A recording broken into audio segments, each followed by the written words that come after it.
नमस्कार दोस्तों, मैं आपका दोस्त गौरव आज हाजिर हूँ एक नई कहानी लेकर। ये कहानी हमने ली है richest man in baby daughter book से। इस कहानी का शीर्षक जैसा कि आप पढ़ चुके हैं, तो इसी प्रकार शीर्षक की तरह ये कहानी भी बहुत इंटरेस्टिंग है। कहते हैं न कि अमीर बनने के लिए या बहुत पैसा कमाने के लिए सबसे ज़्यादा ज़रूरी चीज़ ये नहीं कि आपके पास क्या है क्या नहीं। सबसे ज़रूरी चीज़ है कि आपके पास वो सोच है या नहीं जो सच में अमीरों को अमीर बनाती है और किसी एक गरीब को गरीब ही रहने देती। तो आइए ज़्यादा समय ना लेते हुए इस कहानी को शुरू करते हैं और आप भी देखिए कि इस कहानी से आप क्या सीखते हैं। और ये कहानी शुरू करने से पहले मैं आपको बता दूं, ये कहानी the richest man in Babylon में पैदा हुए एक ऐसे व्यक्ति की है जो एक बहुत ही मध्यम परिवार, मध्यम क्या बिल्कुल ही लोएस्ट फैमिली से आते थे और जो उस ज़माने में उस समय के राजा से भी अमीर हुए, जिनके पास इतना धन था कि कभी राज्य में अगर कोई कमी आ जाती थी तो राजा उनसे उधार लेते थे। ये उनकी शुरुआती कहानी है कि वो किस तरह से अमीर बने, उन्होंने क्या फॉर्मूला अपनाया। तो चलिए शुरू कर। मुझे रिकॉर्ड रूम में नकल नवीस का काम मिल गया था। मैं हर दिन कई घंटों तक वृद्धापत्र मिट्टी के टैबलेट्स पर मेहनत से लिखता रहा। महीनों मेहनत करने के बावजूद मैं दौलत के नाम पर कुछ भी इकट्ठा नहीं कर पाया। भोजन, कपड़े, देवताओं के प्रायश्चित और ना जाने कितनी चीज़ों पर मेरी सारी कमाई खर्च हो जाती थी। लेकिन इसके बावजूद मेरा संकल्प कम नहीं हुआ। फिर एक दिन साहूकार अलोमिस सिटी मास्टर के घर पर आए। उन्होंने नवे नियम की नकल मांगी और मुझे कहा मुझे यह 2 दिन में चाहिए और अगर यह काम उस समय तक पूरा हो गया तो मैं तुम्हें तांबे के 2 सिक्के दूंगा। मैं आपको बता दूं दोस्तों, उस समय पे तांबे के, सोने के, चांदी के यही सिक्के चला करते थे और तांबे का सिक्का भी बहुत बड़ा माना जाता था। मैंने मेहनत की परंतु वह नियम लंबा था और जब आलमोसिक आए तो कम जब आलमो सॉरी मैंने कड़ी मेहनत की परंतु जब वह नियम मैंने कड़ी मेहनत की परंतु वह नियम लंबा था और जब आलोमिस आए वो काम अधूरा पड़ा था। वे नाराज होकर बोले कि अगर मैं उनका गुलाम होता तो वे मेरी खाल उधेड़ लेते। बहरहाल मैं जानता था कि सिटी मास्टर उन्हें मुझ पर हाथ नहीं उठाने देंगे, इसलिए मुझे इस बात का डर नहीं था। मैंने उनसे कहा अल्मोमिस, आप बहुत अमीर हैं, मुझे बताइए कि मैं भी किस तरीके से आपकी तरह अमीर बन सकता हूँ। अगर आप ऐसा करने का वादा करें मैं सारी रात मृदा पत्थर पर लिखूंगा और सूरज उगने तक आपका काम पूरा हो जाएगा। वे मेरी तरफ देखकर मुस्कुराए और बोले, तुम बहुत ही दुस्साहसी हो, परंतु मुझे यह सौदा मंजूर है। मैं पूरी रात लिखता रहा, हालांकि मेरी कमर में दर्द हो रहा था। तेल की बदबू से मेरा सिर घूम रहा था और मेरी आंखों के सामने अंधेरा छा रहा था। लेकिन जब वे सुबह आए तो नियम की पूरी नकल तैयार हो चुकी थी। फिर मैंने उनसे कहा, अब आप अपना वायदा पूरा करें। वे दयालुता से बोले, तुमने सौदे का अपनी तरफ वाला हिस्सा पूरा कर लिया बेटे, और मैं अपना हिस्सा पूरा करने के लिए तैयार।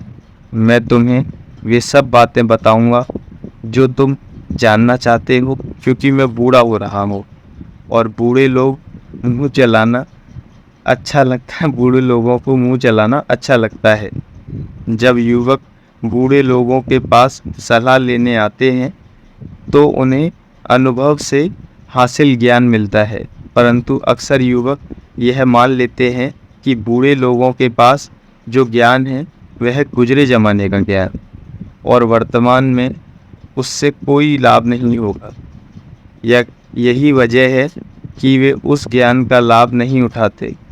मगर एक बात हमेशा याद रखना, आज जो सूरज चमक रहा है वह वही सूरज है जो तुम्हारे पिता के ज़माने में चमका था, और यह सूरज तब भी चमकता रहेगा जब तुम्हारे नाती पोते इस दुनिया से चले जाएं। बहुत ही बड़ी बात कही दर्शकों यहाँ पे। उन्होंने आगे कहा, युवाओं के विचार उन धूमकेतुओं की तरह होते हैं जो अक्सर आसमान को चमकदार बना देते हैं, जबकि बुढ़ापे का ज्ञान सितारों की तरह होता है जिनकी चमक में कोई फर्क नहीं आता। इसीलिए समुद्री यात्रा करने वाले लोग सितारों के आधार पर अपनी दिशा निर्धारित करते हैं, धूमकेतुओं के आधार पर नहीं करते। मेरे शब्दों को अच्छी तरह से गांठ बांध लो, क्योंकि अगर तुम मेरी बातों में छिपी सच्चाई को नहीं समझ पाए तो तुम्हें लगेगा कि तुम्हारी रात भर की मेहनत बेकार चली गई। फिर उन्होंने अपनी मोटी बाहों के नीचे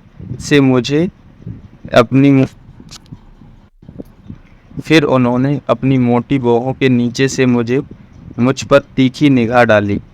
इसके बाद वे धीमे परंतु सशक्त लहजे में बोले, मैं दौलत की राह पर तब पहुंचा जब मैंने यह फैसला किया कि मैं अपनी कमाई का एक हिस्सा खुद रखूंगा। अगर तुम भी ऐसा ही करो तो तुम भी दौलत की राह पर पहुंच जाओगे।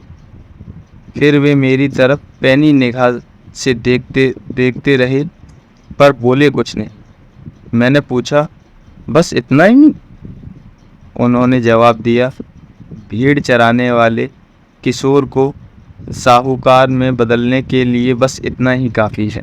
मैंने पूछा, परंतु मैं जितना कमाता हूँ वह सब मैं ही तो रखता हूँ, क्या यह नहीं है? उन्होंने कहा, बिल्कुल नहीं। क्या तुम दर्जी को पैसे नहीं देते हो? क्या तुम मोची को पैसे नहीं देते? क्या तुम भोजन पर खर्चा नहीं करते? क्या तुम बेबीलोन में बिना खर्चे किए जिंदा रह सकते हो? तुम्हारी पिछले महीने की कमाई कहाँ है? पिछले साल की कमाई कहाँ है? मूर्ख, तुम बाकी सबको पैसे देते परंतु खुद को नहीं देते।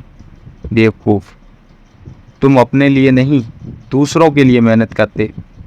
इससे अच्छा तो यह है कि तुम गुलाम बन जाओ और मालिक तुम्हारी मेहनत के बदले तुम्हें खाने तथा पहनने को दे। अगर तुम अपनी कमाई का 10वां हिस्सा अपने पास रखोगे, तुम्हारे पास 10 साल में कितनी दौलत जमा हो जाएगी? मेरा गणित ठीक ठाक था, इसलिए मैंने तत्काल जवाब दिया, मेरे 1 साल की आमदनी के बराबर। वे बोले, तुम्हारी बात आधी सच है। देखो, तुम जो भी स्वर्ण मुद्रा बचाते हो वह तुम्हारी गुलाम बनकर तुम्हारे लिए काम करती है। यह स्वर्ण मुद्रा जितने भी तांबे के सिक्के कमाती है वे सभी इसकी संतानें हैं और वे सभी तुम्हारे लिए धन कमा सकते हैं। अगर तुम दौलतमंद बनना चाहते हो तो तुम्हें अपनी बचत का निवेश करना चाहिए ताकि तुम्हारी बचत और इनकी संतानें धन कमाएं तथा तुम्हें तुम्हारी मनचाही दौलत प्राप्त हो। दोस्तों, मैं यहाँ एक बात ऐड करना चाहूँगा। जैसा लेखक ने लिखा है कि अपनी आय का कुछ हिस्सा बचाएं और उससे निवेश करें, उसकी संतानें तुम्हारे लिए कमाएंगी। तो यहाँ पे वो कहना चाहते हैं कि अगर हम किसी चीज़ में इन्वेस्ट करते हैं तो उससे आया इंटरेस्ट या उससे आया ब्याज जो होता है उसे भी काम पर लगाएं। वो जो कमाएगा वो हमारा असली इंटरेस्ट होगा। अब आगे उन्होंने आगे कहा, तुम्हें शायद ये लग रहा होगा कि मैं तुम्हारी रात भर की मेहनत के बदले तुम्हें गलत सलाह दे रहा हूँ, परंतु यकीन करो मैं तुम्हें 1000 गुना ज़्यादा भुगतान कर रहा हूँ, बशर्ते तुम में मेरी बातों के पीछे छिपी सच्चाई को समझने की बुद्धि हो। अपनी कमाई का एक हिस्सा खुद रखो, चाहे तुम्हारी कमाई कितनी ही कम हो। तुम्हें इसके 10वें हिस्से यानी 10% से कम नहीं बचाना चाहिए। तुम इससे जितना ज़्यादा बचा सकते हो बचा लो। सबसे पहले खुद को भुगतान करो। बची हुई कमाई में अपना खर्च चलाओ। दर्जी को, मोची को इतना सामान मत खरीदो कि तुम अपनी बची हुई आमदनी से उनका भुगतान ना कर पाओ। इसके अलावा तुम्हें बची हुई कमाई में से ही भोजन, परोपकार और ईश्वर के प्रायश्चित के लिए भी खर्चा करना है। पेड़ की तरह ही दौलत भी एक छोटे से बीज से उगती है। तुम्हारे द्वारा बचाया गया तांबे का पहला सिक्का वह बीज है जिससे तुम्हारी दौलत का पेड़ उगे। जितनी जल्दी तुम यह बीज बो दोगे, पेड़ उतनी जल्दी उगेगा। तुम जितनी निष्ठा और निरंतरता से उस पेड़ में अपनी बचत का पानी सींचोगे, उतनी ही जल्दी तुम उसी छाया के नीचे आराम कर सकोगे। यह कहकर उन्होंने अपने मृदा पत्थर उठाए और चले गए। मैंने उनकी सलाह पर बाकी समय तक विचार किया और वह मुझे तर्कपूर्ण लगी, इसलिए मैंने उस पर अमल करने का फैसला किया। जब भी मैं कुछ कमाता था, वो तांबे के 10 सिक्के में से एक निकालकर अलग रख देता था। और अजीब बात यह थी कि मुझे खर्चा चलाने में पहले से ज़्यादा दिक्कत नहीं हुई। जितनी पहले ही दिक्कत हो रही थी, अभी भी उतनी ही दिक्कत रही। मुझे कोई फ़र्क महसूस नहीं हुआ और मैं अपनी आमदनी के 10वें हिस्से के बिना ही गुजारा करने लगा। धीरे धीरे मेरी बचत का आकार बढ़ने लगा।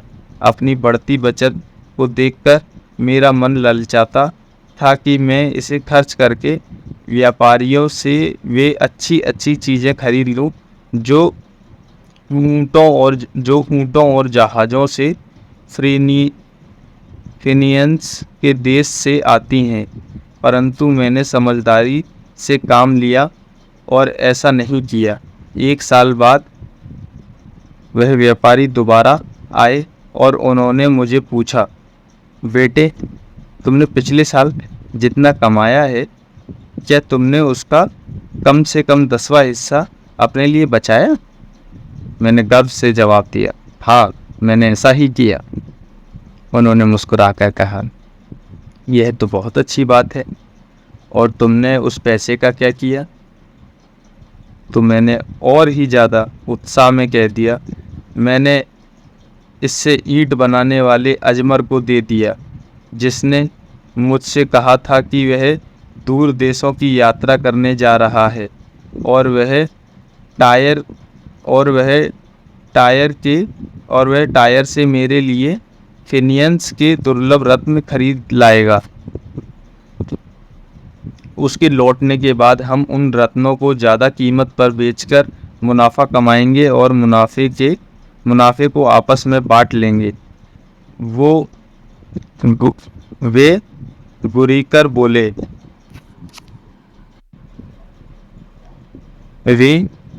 बोले, हर मूर्ख अपनी ही गलती से सीखता है। परंतु तुमने रत्नों के बारे में ईंट बनाने वाले पर भरोसा क्यों किया? क्या तुम ब्रेड बनाने वाले से ज्योतिषी की भविष्यवाणी पूछते हो? नहीं। अगर तुम में जरा भी बुद्धि है तो तुम इसके लिए ज्योतिषी के पास जाते। तुम्हारी पूरी बचत अब चली गई है। बेटे, तुमने अपनी दौलत के पेड़ को जड़ से उखाड़ दिया है, परंतु तुम इसे दोबारा बो सकते हो। दोबारा कोशिश करो और अगली बार अगर तुम्हें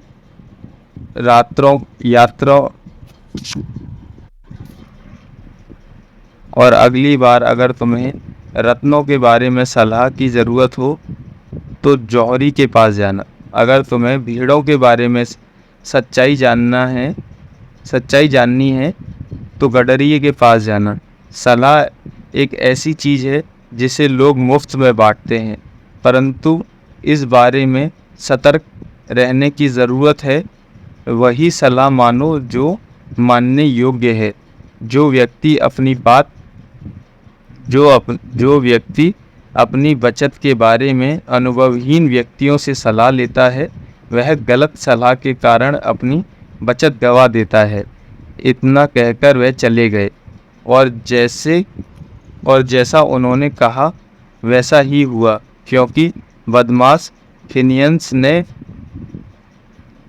फिनियंस ने अजमर को रत्नों की तरह दिखने वाले कांच के सस्ते टुकड़े पकड़ा दिए। परंतु जैसा अलोमिस ने मुझे कहा, मैंने दोबारा अपनी कमाई का 10वां हिस्सा बचाया और मेरी बचत करने की आदत पड़ चुकी थी, इसलिए यह काम मुश्किल नहीं था। 1 साल बाद अलोमिस फिर से नकल निवेश के कमरे में आए और मुझसे पूछने लगे, हमारी पिछली मुलाकात के बाद तुमने कितनी तरक्की कर ली है। मैंने जवाब दिया, मैंने खुद को भुगतान किया और अपनी आमदनी का 10वां हिस्सा बचाया। मैंने अपनी बचत डाल बनाने वाले अगर को कासा खरीदने के लिए दे दी। वह मुझे हर चौथे महीने ब्याज देता है। यह तुमने अच्छा किया, परंतु यह तो बताओ तुम उस ब्याज का क्या करते हो। मैं उससे बेहतरीन जश्न मनाता हूँ। मैं शहद, बेहतरीन शराब और केक का लुत्फ़ उठाता हूँ। मैंने एक लाल जैकेट भी खरीद ली है और जल्दी ही मैं सवारी करने के लिए एक खच्चर भी खरीदने वाला हूँ। इस बात पर अलोमिस हंसे। तुम अपनी बचत की संतानों को खा रहे हो, फिर तुम यह उम्मीद कैसे कर सकते हो कि वे तुम्हारे लिए काम करेंगे, और फिर उनकी संतानें कैसे होंगी जो तुम्हारे लिए काम कर सकें। इससे सबसे पहले सिक्कों के गुलामों की सेना बनाओ, इसके बाद तुम बिना पछताए बेहतरीन जश्न मना सकते हो। इतना कहकर वे चले गए। इसके बाद मैंने उन्हें 2 साल बाद देखा। बुढ़ापे के कारण उनके चेहरे पर झुर्रियाँ पड़ चुकी थी और उनके कंधे झुक गए थे। उन्होंने मुझे पूछा, अरकत, क्या तुम्हें वह दौलत मिल चुकी है जिसका तुमने सपना देखा था। मैंने जवाब दिया, उतनी तो नहीं मिली जितनी मैं चाहता था, परंतु मेरे पास कुछ संपत्ति जमा हो गई है।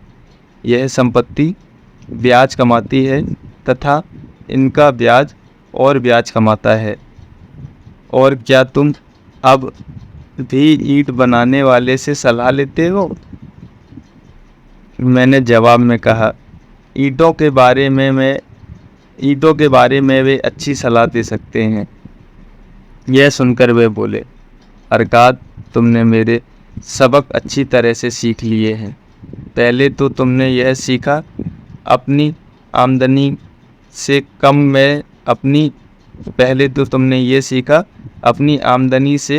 कम में अपना खर्चा कैसे चलाया जाता है।